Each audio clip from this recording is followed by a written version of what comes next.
Guys, in today's video I will be showing you how to fix Netflix error problem. So the answer is easy. Just go to the settings and then scroll down to the apps section and then go to the search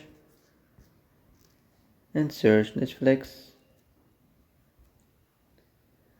and next go to the storage, and here as you see you will find this clear cache option. Click on it. Now you can go check it if it worked, and if it didn't you can try to restart your phone or turn the Wi-Fi off and on, or the Bluetooth or the airplane mode.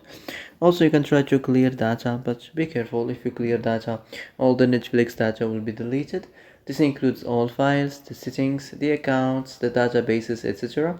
So be careful if you want to clear your data. So that's it for today's video. I hope this is the answer you've been looking for. If you like this video, don't forget to like and subscribe, and see you in the next video.